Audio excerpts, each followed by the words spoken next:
Now to a News Nation exclusive investigation into a secret government experiment that was carried out in St. Louis. Residents tell us they still remember a mysterious fog.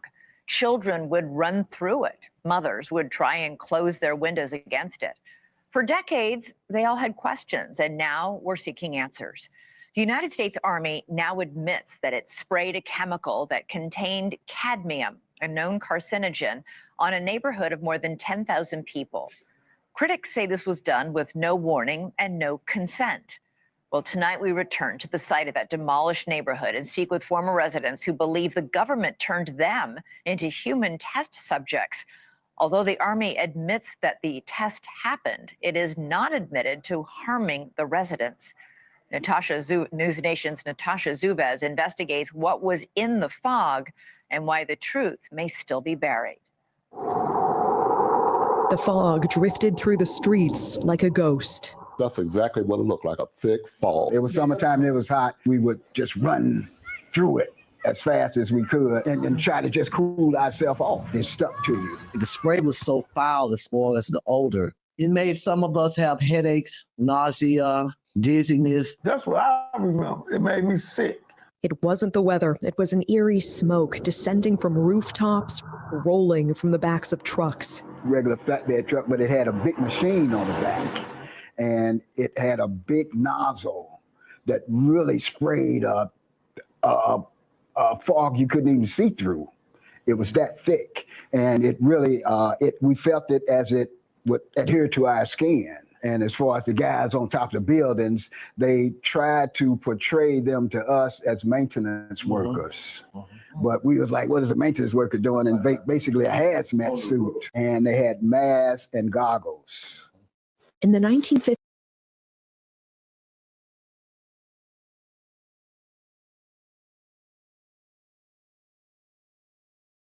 my bad. I'm out here struggle streaming. I done muted myself. But I want y'all to listen to what he said again, man, about this fog and this stuff. Like, listen to what they're saying. And Ricardo Float, man, I appreciate the love. If I'm a big part of this new black media, man, I got to do my thing. So I appreciate that. Yes, it's definitely a biological attack on black folk. Best environmental racism is real. Racism is real. Structural racism is real. White supremacy is real. But listen to what they're saying. Listen to how they're describing this stuff. But it had a big machine on the back, and it had a big nozzle that really sprayed a fog you couldn't even see through. That reminds me of the supposed mosquito truck that used to come through our neighborhood, because I've always lived in the hood. The only time I didn't live in the hood is when I moved out on my own, right? But I've always lived in the hood, and that reminds me of the supposed mosquito truck who used to come through and spray the chemicals in the air once or twice during the summer to, kill the mosquitoes, as they said. But also thinking about some of the things that Dr. Strubble was talking about. I've always lived in the neighborhoods where they had the mosquito trucks come through and spray the stuff, quote unquote. I've always lived next to the railroad tracks, the plant that processes the waste, the number one and number two waste out of human bodies. That's down the street. It's a lot of chemical stuff going on in the neighborhoods. Like as Dr. Strobel was talking, I was like, damn. Those are the black neighborhoods, the black neighborhoods. But Patrick is talking about it. He talks about it a lot, about how the exposure to these chemicals and the exposure to the bad stuff is weighing on us, weighing on our intelligence, weighing on our health, our overall health. Like, we're dying early, all these different things, and even our cognitive abilities, like just the things that going on in Flint, Michigan. And other places where the lead in the water was 30 times higher than it was in Flint. But just listen to what they're saying. We all know the mosquito trucks aren't for the mosquitoes, right? Right. Exactly. Like, the mosquitoes never went away. They never went away.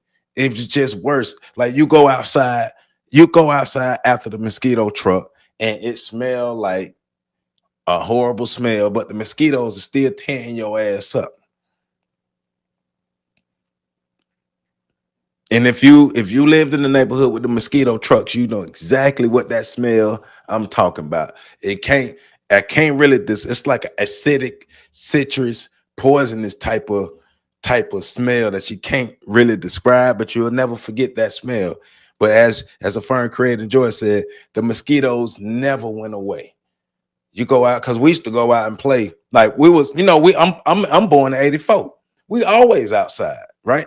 And when we're outside playing, the mosquitoes are tearing our ass up in the summertime. Mosquito truck come through, mosquitoes ain't going nowhere. But listen to what these people are saying. Listen to this, how this man is describing things, and also the people who are supposed to be helping them, how they're addressed.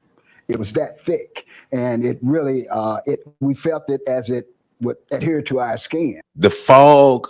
Hold on, let me back it up a bit. Let me back it up so you can catch the breath of what he's saying. Let me back it up, because we don't want to mistake nothing nobody's saying. We want to catch the full of it. Rolling from the backs of trucks. Regular flatbed truck, but it had a big machine on the back, and it had a big nozzle that really sprayed a fog you couldn't even see through. It was that thick, and it really, we felt it as it would adhere to our skin. And as far as the guys on top of the buildings, they tried to portray them to us as maintenance workers. Right. Listen. But we was like, what is a maintenance worker doing? And basically a hazmat suit. And so in this neighborhood where they're spraying this thick fog that adheres to people's skin, the fog is adhering to people's skin.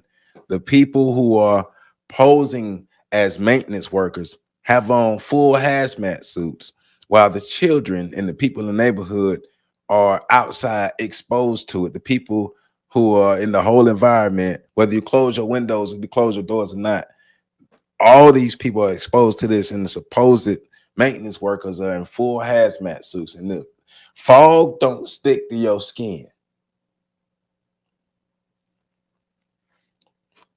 Fog does not stick to your skin. I wonder what negative effects that they have now, what negative health effects that they have now because of being exposed to this fog. And I still haven't gotten to the part where they're talking about the poisonous oatmeal, because that's the name of the video. U.S. experimenting on humans with radioactive oatmeal and mystery fog. Ricardo says, I lived in San Jose Police, California in the 80s, and remember the marathon spraying. I never called seeing my Mediterranean flies. I was smart enough to either come up. Oh man, they spraying all type of bull, man. Malathion.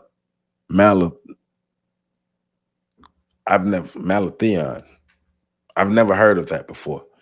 Man, ain't no telling what they spraying on us, man. Ain't no telling what has happened to us over these years, how it has affected us, like mentally, genetically, all these different things, man. Like we are under attack. PC keep telling us we at war. And they had masks and goggles. Listen. In the 1950s and 60s, in secret, the U.S. Army sprayed zinc cadmium sulfide into the air of a St. Louis housing project, a largely black neighborhood called Pruitt-Igoe. It was a lose-lose situation for us in Pruitt-Igoe. We were subjects. We were subjects. They didn't ask for our permission. We didn't ask for them to spray us. My government used me like I was a guinea pig. Now listen. Imagine being able to build an app with your name on it just by thinking about it. To why. Meet Base 44. You got to listen to the why. We're standing at where Pruitt-Igoe used to be here in St. Louis, and it's hard to believe more than 10,000 people used to live here. As we bring our drone up, you can see it. And remember, they're talking about St. Louis too, an area where, got a lot of black people that are seen as disposable and expendable. It's mostly just an empty lot now, Government overgrown with trees. This used to be filled with 33 high-rise buildings. It was all demolished in 1976. And according to the National Research Council, St. Louis was chosen for spraying experiments because it had similar characteristics to Soviet targets like Moscow in terms of population density and terrain and proximity to a river.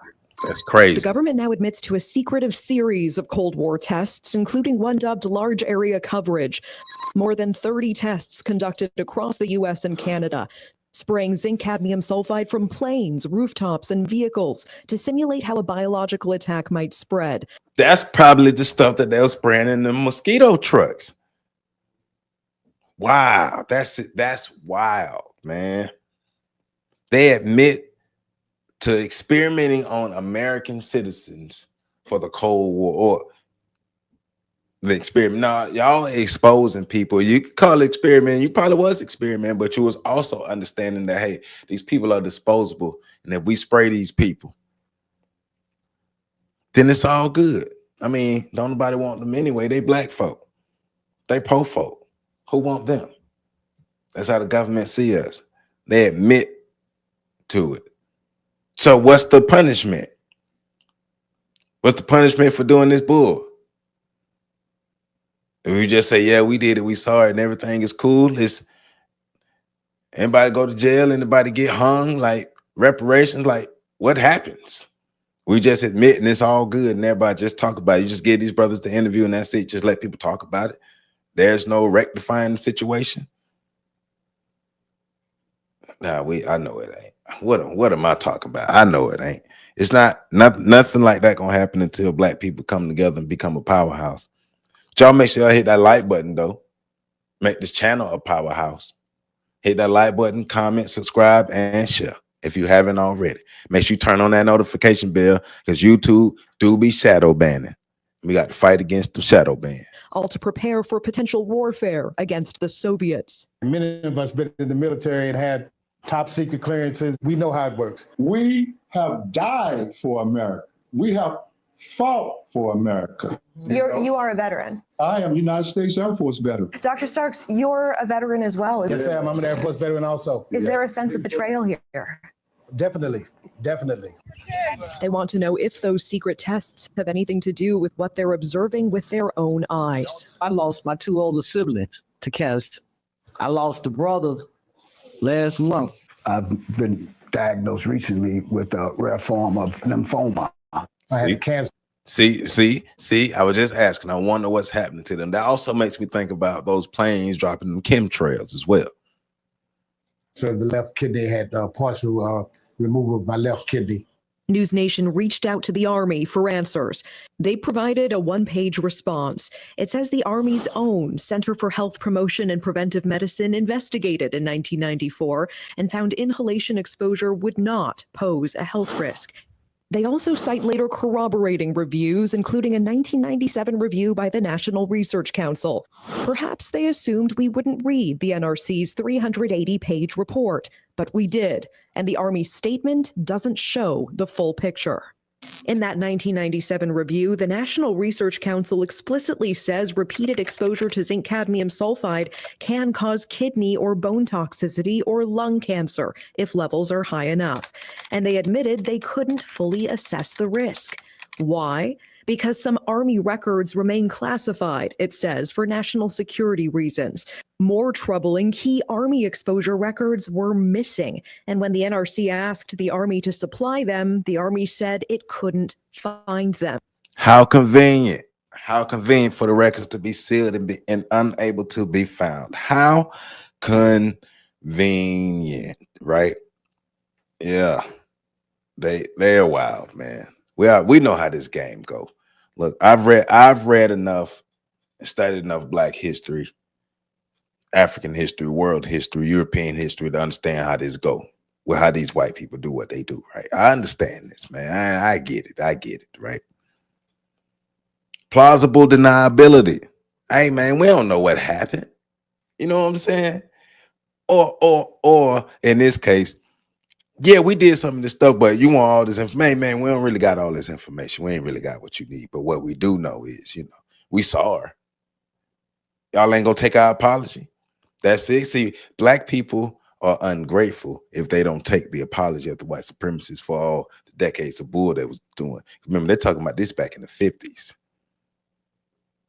Yeah, man, them chemtrails, man. There's a movie. Toxic Skies, I believe that's the name of the movie. Let me look it up real quick. It's supposed to be on YouTube. called.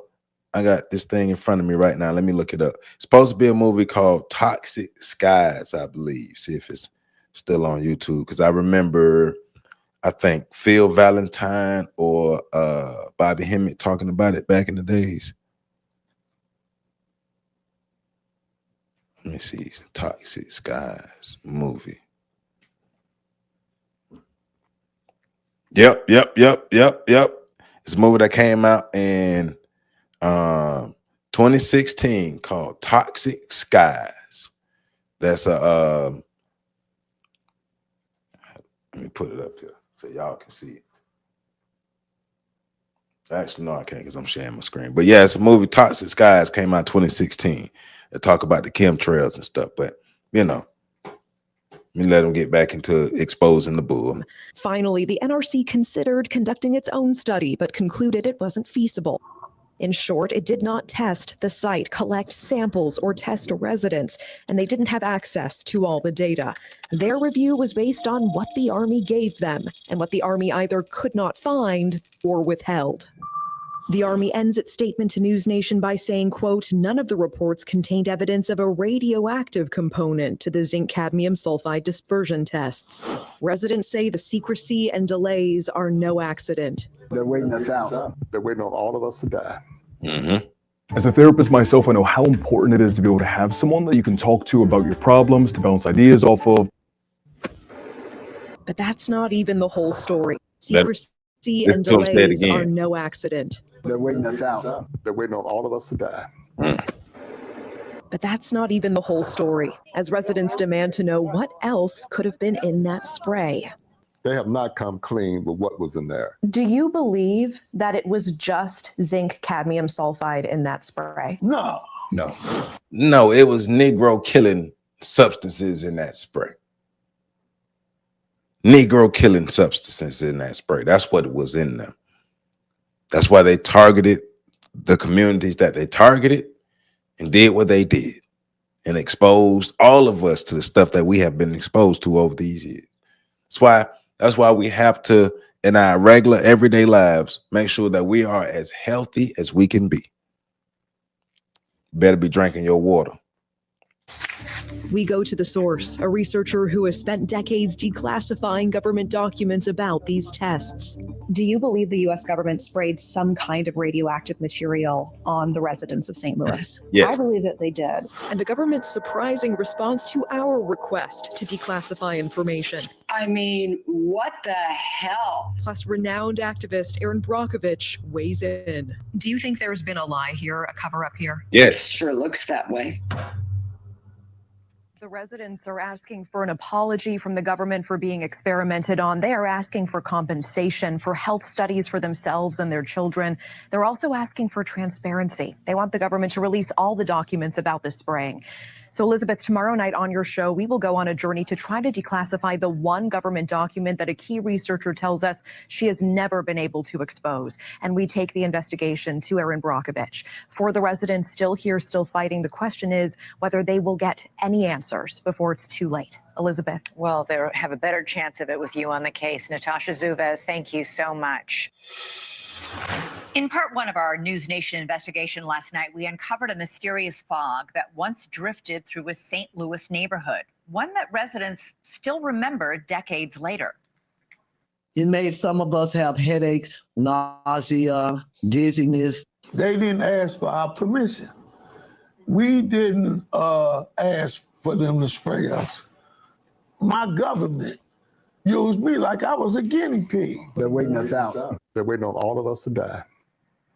The government admits it sprayed a chemical that contained cadmium, a known carcinogen, critics say without warning and without consent. They sprayed it on a neighborhood of more than 10,000 people, but now years later, residents are getting sick, some with rare forms of cancer, and they're asking what else might be hidden from them. Specifically, what else could have been in that spray? News Nation's Natasha Zuvez picks up the investigation from here. We're on our way to meet with a researcher right now who has dedicated her career, decades, to declassifying documents and trying to figure out what exactly happened here in the city of St. Louis and what exactly was in that spray. Across the country, the government conducted secret Cold War experiments. Some of them still don't get it. Hey, some of them still don't get it, man. They still don't get it. But it's like, I hope we are getting a good understanding, like these lives that I do, all the content that I put out on this channel. I hope you all are getting a good understanding of the picture that we're putting together of what we're dealing with white supremacy, but also how we could best fight white supremacy as well. I mean, of course, we know one of the greatest battles is the internal battle that Black people have with ourselves and each other. But of course, that's a byproduct of white supremacy. But there's also some of that tribalism existed before that, but it was exacerbated, right? But now, you know, in addition to that, being able to understand the mind of the white supremacists, understand the tactics of them to best protect ourselves. If you build it, you must protect it. If you build it, you must protect it. We're dealing with terrorists. We're dealing with people who will destroy the earth for their own glorification, right? So understanding that we're dealing with that, got to make sure that we are doing what we're supposed to do as Black people in America, even Black people across the globe, the diaspora. We got to get to the point to where Black people are on the same page and we're doing better. We can protect ourselves better. You're already behind enemy lines. This is what happens when you're behind enemy lines and you're powerless, when you're unprotected, when you're unorganized, when you're not unified, when all you want to do is fight your fellow man, when you're afraid of the people who look like you, when you despise the people who look like you. Of course, we know these are the things that we've been taught, but we have to fight back against the education that we was given, this miseducation rather, this indoctrination that we was given. We have to be able to fight back. If we don't fight back, that means we are giving up. That means we quit. All Black people don't act crazy. So that means that there's enough of us who understand, and we were able to either fight off or reprogram ourselves, or we came from environments where our parents poured into us from the beginning. But you know what I'm saying?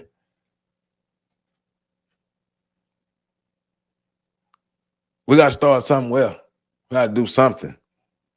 Yeah, too many of us are riddled with Stockholm Syndrome. We do got to win.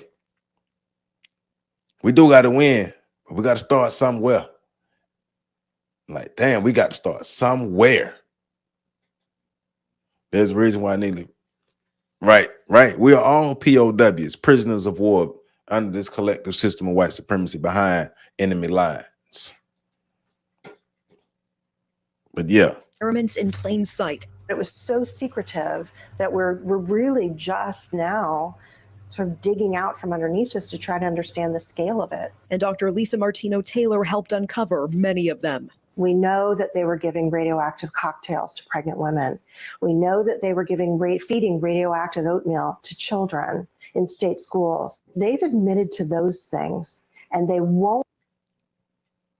Radioactive cocktails to pregnant women, radioactive oatmeal to school children.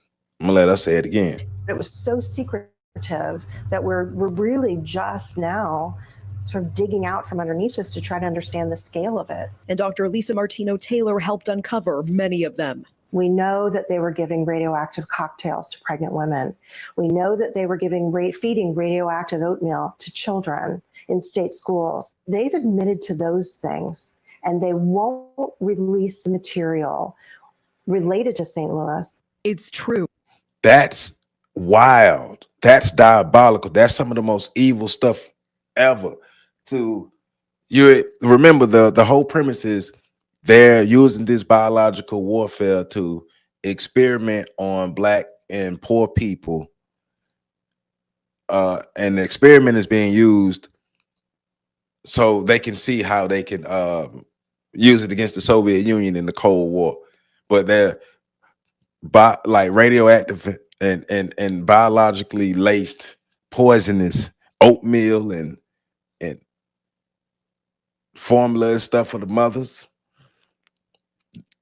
Like, this nation is sick, diabolical, monstrous. Like, that's on some Vlad the Impaler, I eat your chest stuff. Yeah, unfortunately, it is just another day for them. It's just another day for them. They don't mind just eating your chest out and eating your guts and eating your heart and eating your brain out. Hey, let's just give the kids radioactive oatmeal, because we don't need them anyway. All right. We have to learn our history and learn our enemies, man. This is wild. American children in state-run institutions like the Fernald School were fed radioactive oatmeal as part of studies by MIT sponsored by the Atomic Energy Commission. You can see some of the documents Dr. Martino Taylor worked to gather and declassify on MIT letterhead describing experiments on human subjects. The children, some of them orphans, were told they'd be joining a science club. They were promised a quart of milk a day, a trip to a baseball game, to the beach. A copy of the 1994 congressional hearing shows those children, now grown, describing being told the oatmeal was just vitamins and recalling the health problems that followed: lumps on my arms, my stomach. Pregnant women were also unknowingly given radioactive iron at top hospitals in Tennessee and California to study how radiation crossed the placenta, some later reporting miscarriages, illness, or birth defects. A class action lawsuit resulted in a settlement in the 90s. Do you believe the U.S. government sprayed some kind of radioactive material on the residents of St. Louis? I believe that they did. There's so much contextual evidence that points that way. And I spent years looking at this. She says her research reveals the men who designed and oversaw the St. Louis experiments were some of the top experts in radioactive weapons. We know that the people who designed the study, who oversaw the study, these were all the radiological weapons experts who were looking at open air radiological weapons. One of them, Brigadier General William Creasy, was head of the Army Chemical Corps, the very branch leading America's secret radiological weapons program during the Cold War. He brought in a scientist named Philip Layton, who was the Army's leading authority on using radioactive particles in aerosol form, fog-like clouds designed to drift over enemy terrain. So the very man who designed this spraying experiment in St. Louis was an expert in using radioactive fog against the enemy. Biological warfare. Why not take out a group of people that you brought them over here to be labeled, and you don't really need them like that no more. Like, not the most of them, the bulk of you don't really need them like that no more. You got ones trying to fight back against the system of white supremacy. You got ones who don't care. You got ones who will destroy the mother cell. I mean, most black people ain't useful to the system of white supremacy like they were back in the day. So why not just go ahead and find different ways to take them out? And I mean, we ain't gonna be blatant about it like we was back in the days. Covert, systematic racism. It's not gonna be in your face, but it's in your face. You just don't know what you're looking at. So, quote unquote experiment on black people, then say we're using other places. Hey, if you're at war, that's how they do. But if you're seen as a group of people who are less than human, a group of people who, hey, if you don't exist, the planet to be better. That's how they see us. They see us as inferior beings who shouldn't really be existing like the way we exist. So the question is, black folk, what we gonna do about it? The hell we gonna do about it? Yes, he was the expert, the expert. Thinking of getting a contour pillow? You'll regret it if you don't see this first. So I almost made the dumbest mistake of my life. Then she says there's the timing. They were looking for a city to test their offensive weapons program. They wanted to do it. They expressed this in documents. St. Louis was their chosen city. That was their analog city to Moscow. And they wanted to do this in 1953.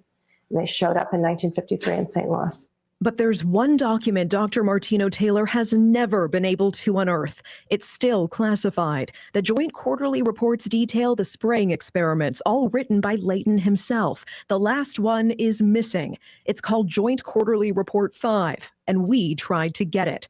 Our team filed a Freedom of Information Act request on May 5th of 2025.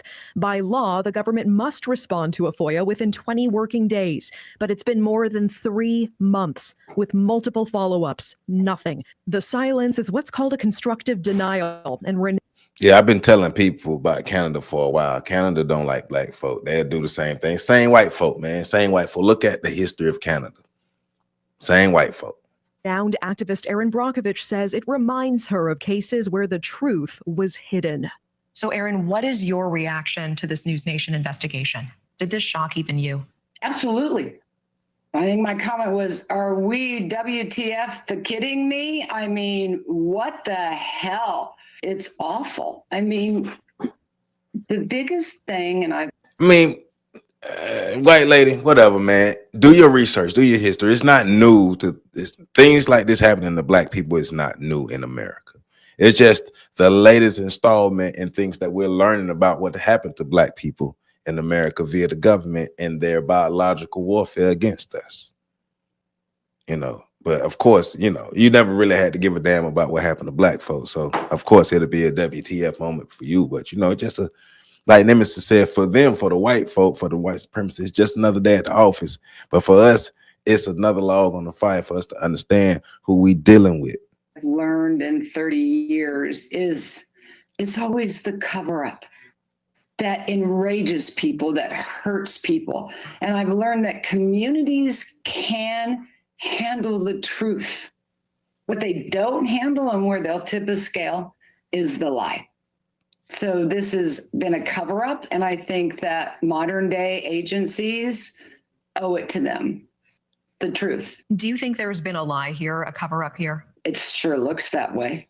Our investigation now drawing attention from lawmakers, including Congressman Wesley Bell of Missouri. When American citizens have been impacted and exposed to chemicals specifically because of the federal government, I think that we should do, as Democrats and Republicans, we should all do the right thing, make certain to make these folks whole again, get them the compensation they deserve and the treatment that they need and also deserve. It can happen to you. Don't get duped that it can't happen to you. We didn't think it was gonna happen to us. We was babies, kids. It can happen to you too. Representative Bell is now fighting to get Pruitt-Igoe included in the Radiation Exposure Compensation Act that would provide payouts to Americans who can prove they were exposed to radiation during the Cold War.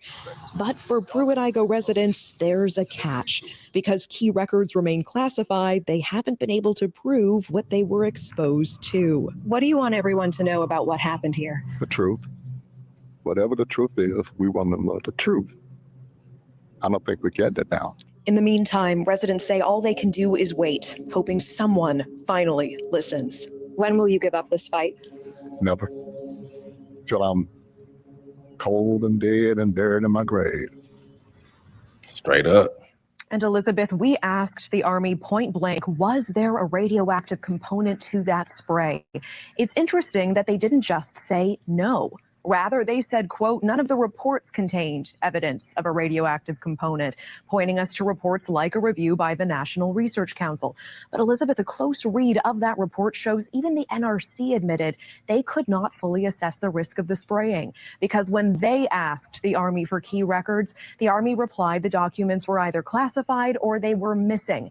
The Army could not find them. And Elizabeth, I have to tell you, these residents feel the government is waiting them out. The people you just heard from last night and tonight are the ones who are still here, who are well enough to speak.